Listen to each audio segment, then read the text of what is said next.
Olá, pessoal. Agora a gente vai conversar um pouquinho sobre as variações anatômicas nos ciclos de vida, tá bom? Então eu quero que vocês consigam analisar quais são essas diferenças, né? Essas especificidades anatômicas na infância, né? Na adolescência, na vida adulta, durante uma gestação, na vida idosa, tá? São várias questões que vão poder influenciar aí nas suas condutas no futuro como profissional de saúde, né? Então, quais são as especificidades anatômicas ao longo dos ciclos de vida? Primeiro, vamos enfocar aí as gestantes e lactentes, né? Gestante, né, é a pessoa do sexo feminino que ela está no período gestacional, né, que dura aí cerca de 40 semanas, né? E o lactente é a criança aí que ainda está na fase de amamentação, até mais ou menos uns 2 anos de idade, tá bom? Muito bem. Então, quais são as alterações gravídicas, né? Ou seja, as alterações na anatomia que ocorrem durante a gestação? É muito comum, por diferentes questões hormonais, né, e tudo mais, que as pessoas do sexo feminino que ficam gestantes desenvolvam o que a gente chama de cloasma, que é essa pigmentação, né, que ocorre aqui, principalmente em região de face, e ela pode desaparecer ou não, né? Além disso, pelo crescimento, né, do útero, né, e portanto do abdômen, pelo crescimento das mamas, né, pelo acúmulo de leite que começa a ser produzido no final da gestação, podem surgir aí as estrias gravídicas, né, que são microlesões aí, né, do tegumento da pele que por serem muito distendidas de uma forma mais ou menos rápida, né, acabam sofrendo essas estrias.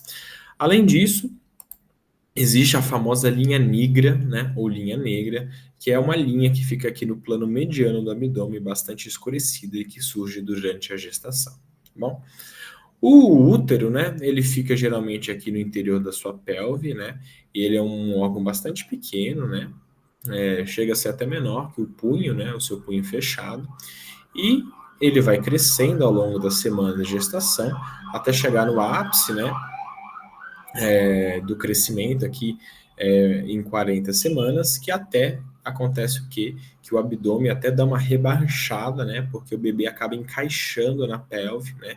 E a altura aqui do útero no abdômen acaba até dando uma reduzida da 38ª para a 40ª semana, né? Mas isso daqui é um crescimento bastante importante. Além disso, existe, né, os tubérculos de Montgomery, né, que são nada mais aqui que manifestações de glândulas sebáceas, né, na região da areola feminina, né, e esses tubérculos aqui, eles ficam bastante elevados, né, durante a gestação, eles ficam mais proeminentes, e ao longo da gestação também a areola como um todo começa a desenvolver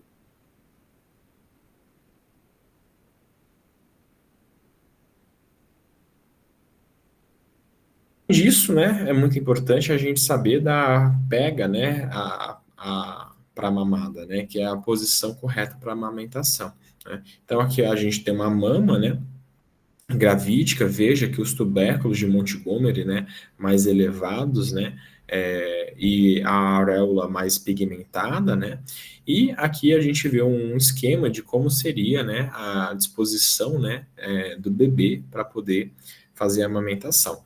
Então, basicamente, a papila mamária, né, a papila mamária ela tem que encostar aqui na região do palato, né? Especialmente o palato duro da criança, né? Então, você tem que colocar os lábios da criança evertidos, né? Ou seja, com o beicinho, né? O lábio para fora, né? Envolvendo aqui a areola, né?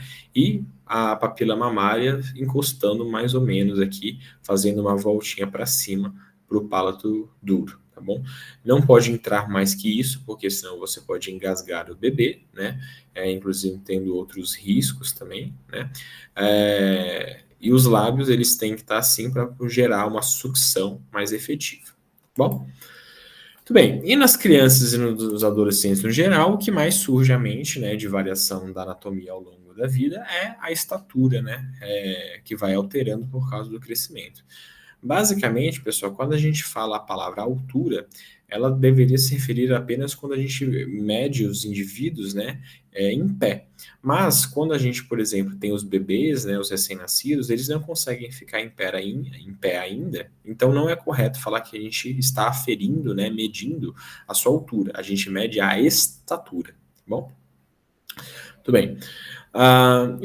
existe uma série de diferenças, né, ao longo da vida que a proporção das partes corporais vai se alterando, né?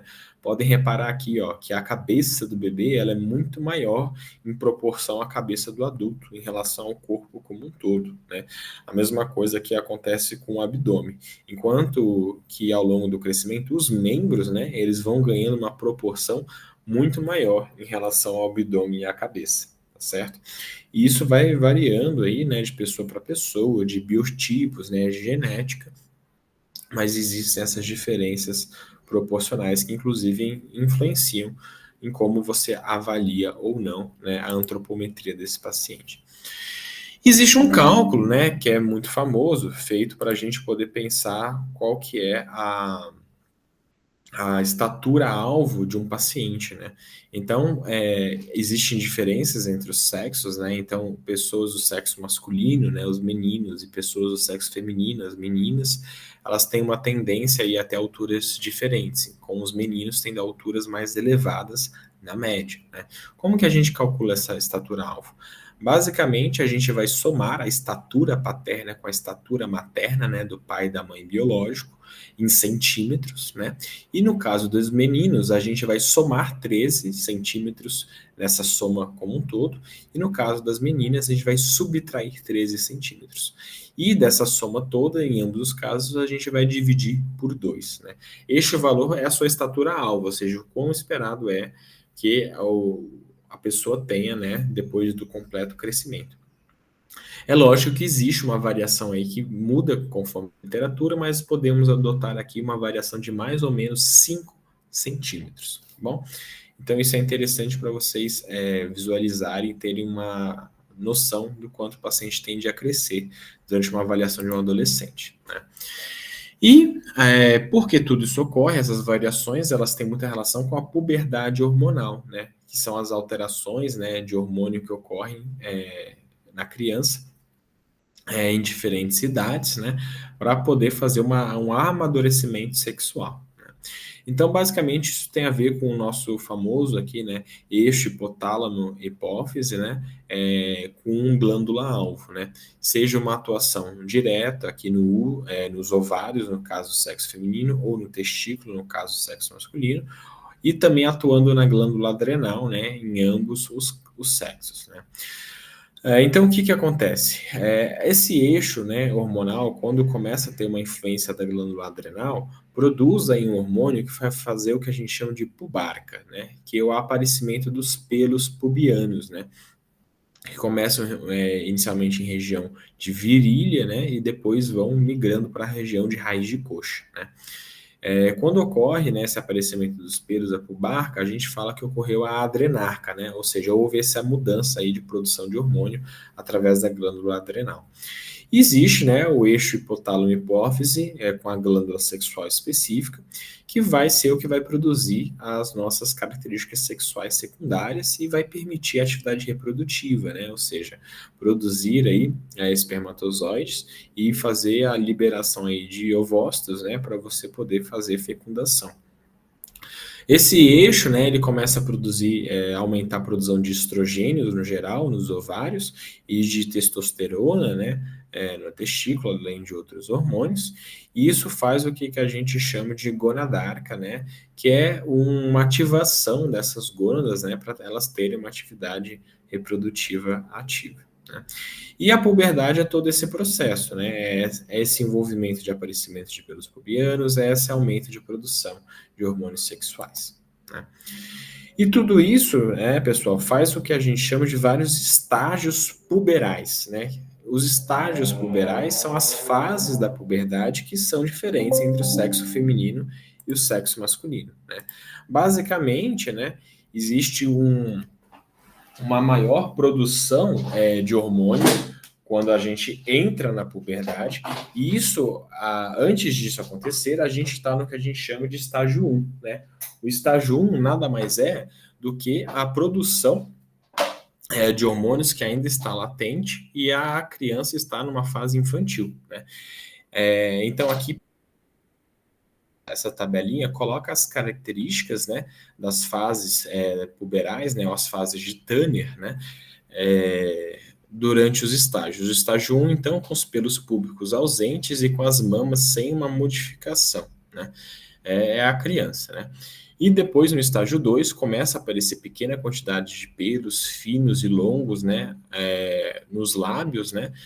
Principalmente mais próximo dos lábios menores, e começa a surgir o que a gente chama de broto mamário, né? Que é uma bolinha mesmo endurecida na região do mamilo que vai crescendo, né?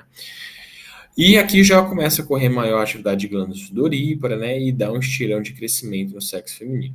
No estágio 3, há um aumento da quantidade de pelos, né, que ficam mais escurecidos e ficam mais encaracolados, e um aumento maior da mama e da areola, né. Mas não há uma separação aqui da papila mamária e da auréola, né, fica uma mama crescida, né, mas com uma superfície lisa, né. E aqui no estágio 3 já está no final do pico de velocidade, né? Aparece mais acne, né? As espinhas, e começa a ter mais pelos axilares também. No estágio 4, né? Os pelos são muito mais abundantes, mais grosseiros, né? E cobrem bastante a região pública, mas ainda não atinge a raiz de coxa. Há um maior crescimento da mama, né? E agora começa a formar um monte secundário, né? Então, o mamilo se separa, né, da auréola nesse crescimento, né? E a acne pode ser mais grave, né? E no estágio 4, mais ou menos no meio dele, que ocorre a menarca, que a gente chama, que é a primeira menstruação, né? O primeiro sangramento uterino. O estágio 5 é a fase final, em que os pelos são completamente adultos e chegam até a raiz de coxa, né, parte medial da coxa, e a mama tem um aspecto adulto, né, e ela começa a ter mais contorno. Isso não é uma questão de volume de mama, é apenas uma questão que a mama possui um contorno próprio, né, e aumenta a massa gordurosa e muscular também. Na puberdade masculina, né, das fases de Turner, o geral, né, a criança ainda sem alterações, e a pilificação ocorre mais ou menos da mesma forma, né? No estágio 2 sendo uma pequena quantidade, mais fino, mais claro. No estágio 3 com os pelos cobrindo um pouco mais a virilha. E no estágio 4, o pelo já bastante encaracolado e pigmentado, que não chega na coxa, no estágio 5 chegando na coxa, né? Em relação à genitália em si, né? Há um aumento do pênis no estágio 2, né? E os testículos também são aumentados, e na verdade os testículos aumentam até mais proporcionalmente ao pênis nesse início, né? Depois há um crescimento peniano mais importante, né? Um crescimento em comprimento, né? No estágio 3, e maior crescimento ainda do testículo, né? No estágio 4, né? O crescimento peniano em comprimento ainda ocorre, mas ocorre principalmente no diâmetro, né? Então a espessura do pênis aumenta e ainda aumenta um pouco mais o volume do testículo. No estágio 5, né, é o pênis do adulto, que os testículos já têm mais ou menos aí 15 ml de volume, né? E não ocorre mais aí o crescimento peniano. Em paralelo, né, existem as alterações secundárias, né, que a glândula sudorípara começa a agir mais no estágio 2, né? No estágio 3 é quando a voz começa a mudar, né? Então começa a ter aqueles famosos desafinos, né? Do sexo masculino, e começa a ter um pouco de pelo facial na região de busto, de bigode, né? Tem pelo axilar e o estirão do crescimento começa. O estágio 4 é o final do pico de velocidade, de altura, né? A voz já está mais grave, quando a acne também pode ser mais grave, né? As espinhas, né? E ocorre maior pilificação geral do corpo, né? E no final, a massa muscular no estágio 5 também aumenta significativamente, né? Então, isso daqui é para vocês terem uma visão, né, mais fácil, e essas tabelas muitas vezes existem para vocês mostrarem para os pacientes, identificar em qual estágio, né, da puberdade ele está, de acordo com a escala de Turner, né, que é essa daqui, e aqui é para o sexo feminino, né, deste lado a gente avalia a mama, né, e desse lado aqui a gente avalia a pilificação da virilha, né. Então a puberdade começa mais ou menos entre 8 e 13 anos no sexo feminino, é a faixa etária normal, né, ocorrer entre 8 e 13 anos. Se começar antes dos 8 anos é muito precoce, Se começar depois do 13, é o que a gente chama de tardia, né? Então, aqui, no M1, P1, que a gente chama, né? M de mama e P1 de pilificação, né? De pubis, vejam aqui que é a criança, né? É o infantil, é o pré-puberal. Aqui, quando surge o broto mamário e alguma pilificação. Aqui, quando aumenta um pouco o volume da mama e não se distingue, né? Não existe uma demarcação clara entre mamilo e a areola, e há uma pilificação maior aqui, né? No M4 aumenta um pouco mais o volume e começa a haver alguma separação, né, da areola e da papila mamária, e uma pilificação que cobre aqui toda a virilha. E no M5, né, a mama tem contornos já bem definidos e a papila se separa completamente aí da areola, mas a areola fica com um contorno, né, ela fica mais uniforme em relação à mama como um todo.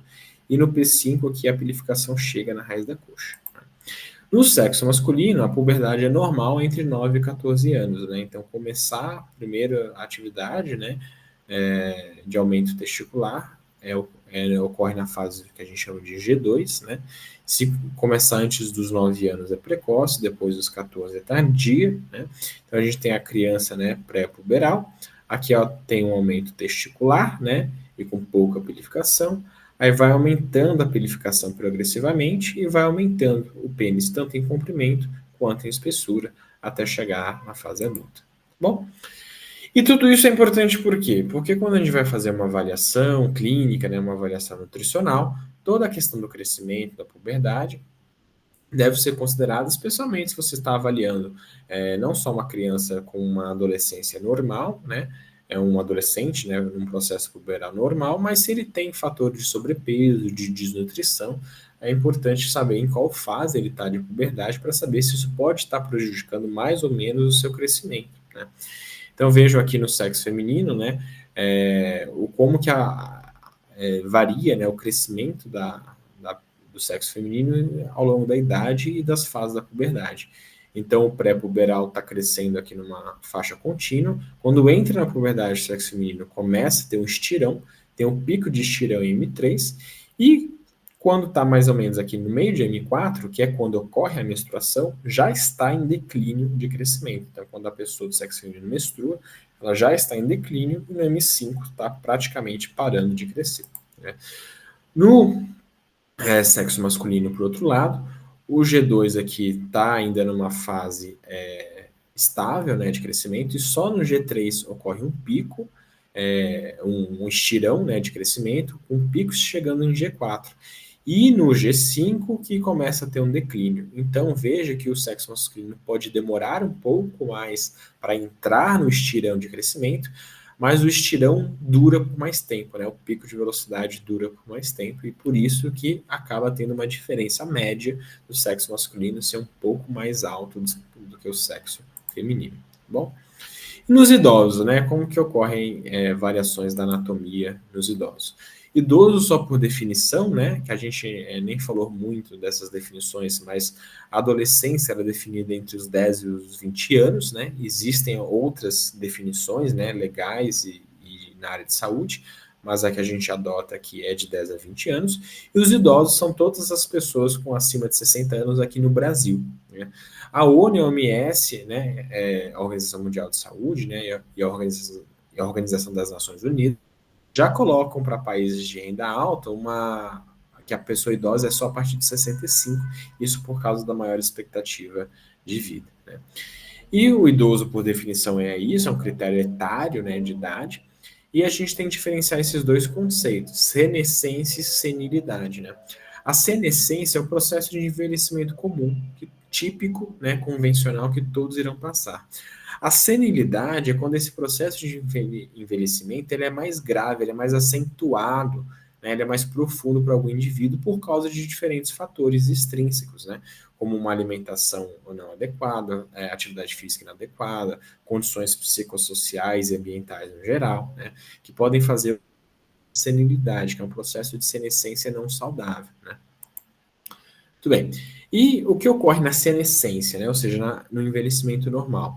o idoso perde massa óssea, né? Ele pode desenvolver o que a gente chama de osteopenia, que é um passo antes da osteoporose, né? Osteoporose já é doença, osteopenia é só um processo dessa diminuição da massa, né?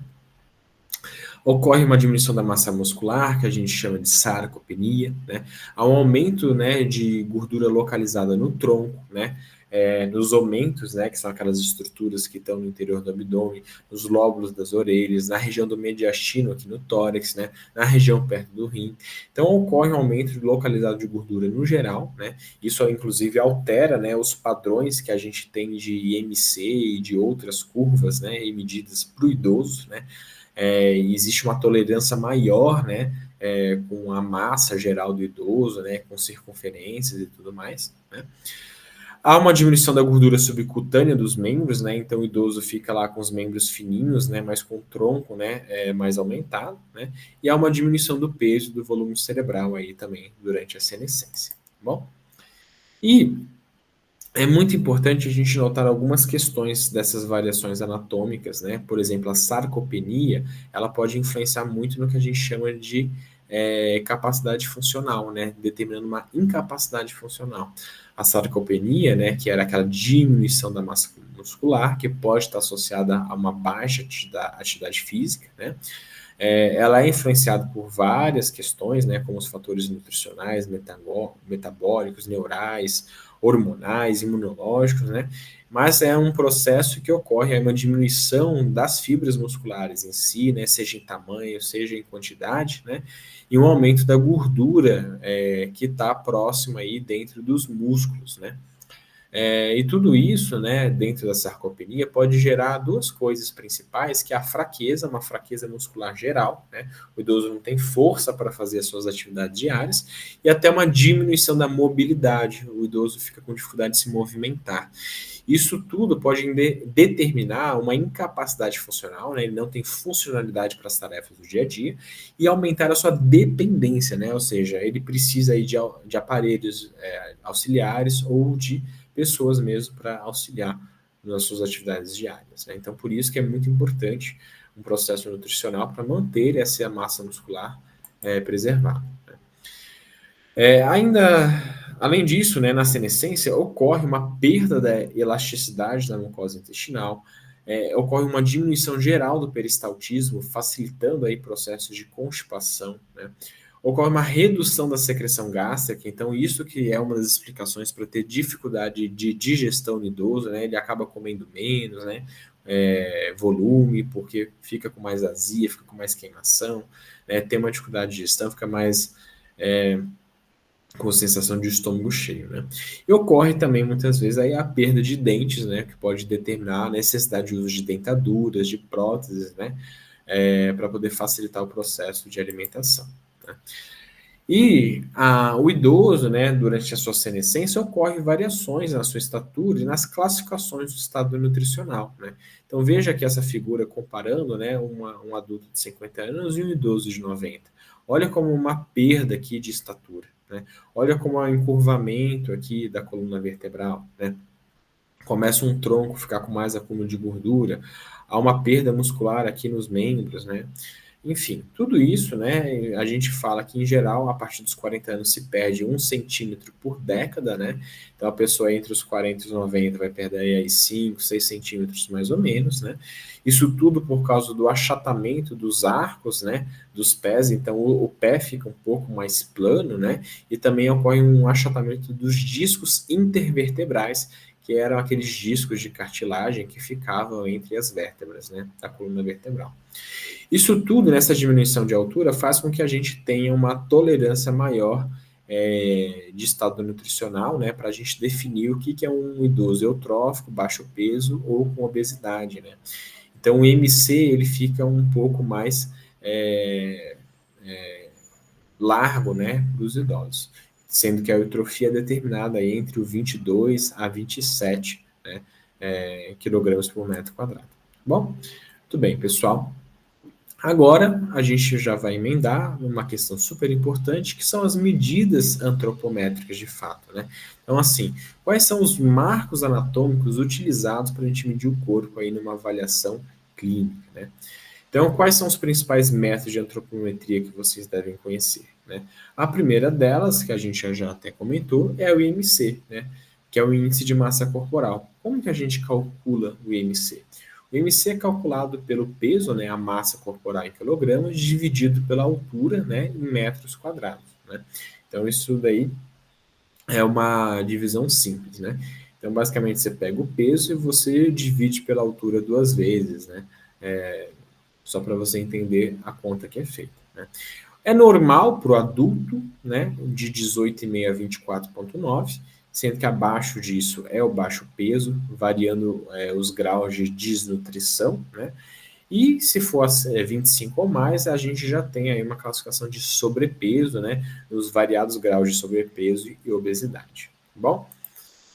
E existem porcentagens de gordura corporal que são esperadas, né?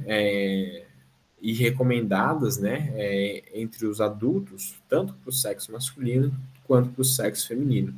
Então, por exemplo, para um sexo masculino entre 40 e 59 anos, há uma expectativa de, no mínimo, né, 11% de gordura corporal e um recomendado entre 12 a 21, sendo que se chegar em 28%, a gente já classifica como a obesidade, né? E existe a mesma tabelinha para o sexo feminino, né? Como que é feito esse cálculo, né? É feito por esses aparelhos aqui, né? Que eles pegam aqui pregas, né, de gordura, os profissionais de saúde pegam pregas de gordura e ele vai medir aqui de uma forma mais analógica, né, qual que é a porcentagem de gordura nesta região, né? E além disso, existe hoje o cálculo, né, usando eletrodos, né, que é uma medida mais sensível, né, utilizada e que você coloca, né, na região do membro superior do membro inferior do paciente e também vai fazer um cálculo global de porcentagem de gordura. Então, são os dois métodos utilizados aí no dia a dia para aferir essa quantidade, né? Existe ainda a circunferência abdominal, né? Então, a medida do seu abdômen, o quanto ela é adequada, né? O máximo que seria adequado, né? Então, aqui pegando o padrão da OMS, por exemplo, né? Para o sexo masculino seria uma circunferência abdominal de no máximo 102 centímetros, né? E no sexo feminino de no máximo 88 centímetros, né? Que além desse número, você começaria a ter o aumento do risco cardiovascular, né? Ou seja, de doenças cardíacas, como aterosclerose, né? Gordura dentro das artérias, infarto e tudo mais. E como que é feita essa medida, né? Quais são os marcos anatômicos fundamentais? Basicamente, você vai pegar a última costela verdadeira aqui, né? Na região anterior do abdômen, você vai palpar a última costela, e você vai palpar aqui na região da crista ilíaca, essa pontinha aqui, que é a espinha ilíaca antero-superior, né? E no ponto médio entre essas duas estruturas anatômicas, você vai passar, né, aqui a fita métrica para você poder fazer uma circunferência do abdômen. Por que é importante esses marcos anatômicos? Porque assim você faz uma padronização do local de medida. É lógico que existem outras formas de você fazer a aferição da circunferência do abdômen que vocês vão aprender ao longo da formação, né, inclusive com a experiência clínica, como a medida do maior diâmetro, né, e outras variações disso, medir na altura da cicatriz umbilical, né, que podem ser aí utilizadas. Aqui eu estou mostrando um padrão, né, para você ter marcos bem objetivos de onde você sempre vai medir no seu paciente, tá bom? Até porque, por exemplo, né? Porque às vezes a gente não mede na cicatriz umbilical, né? No umbigo.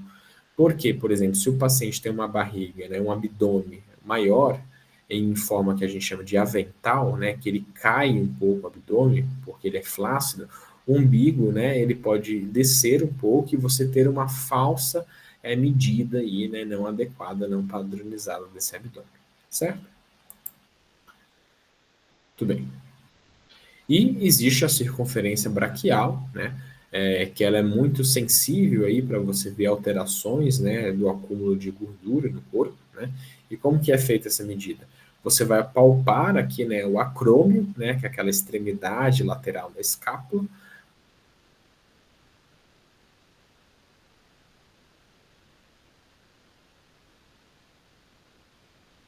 e no ponto médio entre o acrômio e o olecrano, neste pontinho médio, você vai medir aqui a circunferência braquial, né, para você ter um parâmetro aí, por exemplo, do ganho ou perda de gordura, né. É claro que existem variações dessa sensibilidade de acordo com o paciente que está tentando fazer ganho de massa muscular ou não e tudo mais, né. Existem vários erros que ocorrem nessas medidas, né, que eu estou mostrando na circunferência braquial, mas vale para todas. Se você puxa demais, né, as fitas, olha como você pode aqui, né, fazer uma medida menor do que a real. Ou se você deixa muito frouxo, né, você pode fazer uma medida mais larga. Então você tem que ter um ponto ótimo, né, de tensão que você faz nessa fita métrica, para você evitar erros nessa circunferência, né, nessa aferição. Aí existe a medida da cintura, né, que ela é feita mais ou menos aqui acima da cicatriz umbilical, né? Mais ou menos na altura da última costela, né? Ela pode ser mais próxima ou não da circunferência abdominal, mas no geral ela é um pouco mais superior, né? Ela também faz outras medidas, ela são gástrica, né? Existem essas influências. E por que que a gente mede, né, a cintura? Ou no nível umbilical, ou na menor cintura, que a gente chama, né? Que pode ocorrer ela tanto no ponto médio entre a crista ilíaca e a última costela aqui da frente, né? Ou pode ocorrer no nível das cristas ilíacas, enfim, existem variações aí que vocês vão ver ao longo da formação. A gente faz todos esses cálculos para depois fazer relações, né? Então, você também tem que fazer a circunferência de quadril, né? Que é na região glútea aqui. Você palpa o trocânter maior, né? Na lateral aqui da raiz da coxa, de um lado de outro, e você passa a fita métrica, né? Isso tudo a gente usa para fazer, por exemplo, a razão, né? A relação cintura-quadril, em que você coloca o perímetro da cintura, né, em cima e no denominador o perímetro do quadril. Isso tudo gera relações que mostram o risco possível de aumento do risco cardiovascular na saúde de uma pessoa, né? Então, por exemplo, para uma mulher do sexo feminino entre 20 e 29 anos de idade, né, ela tem um baixo risco para a saúde, né, um risco cardiovascular, se essa relação for menor que 0,7. E ela tem um risco muito alto se for maior que 0,8, né? E, enfim, isso varia por idade, por sexo, mas é por isso também que a gente faz essas medidas. A lógica disso você tem um aumento da sua cintura em relação ao seu quadril, quer dizer que provavelmente você tem um aumento da gordura visceral, né, no seu abdômen. Isso pode ser um preditor aí, né, de risco cardiovascular. Além disso, né, pode ser feita a aferição da coxa, né, a aferição da panturrilha, né, sempre no ponto médio, mais ou menos, disso, né? Ou na panturrilha, né? No maior diâmetro, enfim, existem variações na literatura. Bom, enfim, e isso tudo que eu falei até agora é no adulto. Nas curvas antropométricas pediátricas, né, não são muitas vezes utilizadas essas tabelinhas tão fechadinhas aí no adulto, né? Mas são usadas curvas, né? Então, curvas aí que são feitas pela OMS. Existem algumas curvas para crianças de 0 a 5 anos e algumas curvas para crianças aí e adolescentes a partir dos 5 anos, né, até os 19. Então, por exemplo, uma curva do IMC para a idade, da estatura para a idade, do peso para a idade, né? Isso tudo serve para quê? Para você verificar se a pessoa está tendo um desenvolvimento, um crescimento normal. E se não está tendo, qual que é a causa disso, né? É uma alteração nutricional? É de alguma doença, né? E assim, e assim vai, né? Então, a aferição da massa, né, do peso, né, ela é feita por essas balanças, pode ser uma balança digital. Então, você faz a aferição do peso por essas balanças nas unidades e faz a aferição da estatura, né? A estatura, lembra que é mais correto que a altura, né? Porque quando a gente tem um bebezinho aqui, a gente tem que falar de estatura, né? No caso de uma pessoa que fica em pé, você fala para ela ficar ereta, né, com os membros superiores em paralelo, os pés paralelos uns aos outros e ela encostar em alguma região, né, firme, rígida, né, pode ser a próprio instrumento de aferição, pode ser numa parede, né, enfim, e com os olhos no horizonte, com a cabeça bem reta, né, para você ver a estatura. E no bebezinho, né, que ainda não senta, né, principalmente no início ali, anda, no caso, né, quando ele é bem novinho, recém-nascido, você usa, né, o estadiômetro. Né? O estadiômetro, que é esse aparelho aqui, que você coloca a criança, você retifica a cabeça dela, você estica os joelhinhos aqui para esticar os membros inferiores e coloca, né, a planta do pé apoiada nesta haste aqui, que ela é móvel, né? Que ela é móvel. E você consegue fazer uma aferição da criança. Né? Muitas vezes é preciso ajuda aí de alguém para você conseguir fazer essa aferição se a criança estiver agitada. Existe também a aferição do perímetro cefálico, né, que é para medir o crescimento, principalmente até os 2 anos de idade, né, que é muito importante, você medir o crescimento aí do crânio, né, no como todo da cabeça, que é um preditor de quanto está crescendo, né, o conteúdo encefálico. Né. Então, quais são os marcos que a gente utiliza? Aqui na região do osso frontal, né, existe o que a gente chama de glabela, né, que é o ponto. A fita passa superiormente aqui às orelhas, né, e você vai palpar aqui uma protuberânciazinha, né, no osso occipital, que é chamada de protuberância occipital externa. Então, entre a glabela e a protuberância occipital externa, passando acima das orelhas, você consegue aferir o perímetro cefálico. Né? Então, pessoal, por hoje é só, tá? Das variações ao longo do ciclo de vida e as medidas antropométricas. Bons estudos.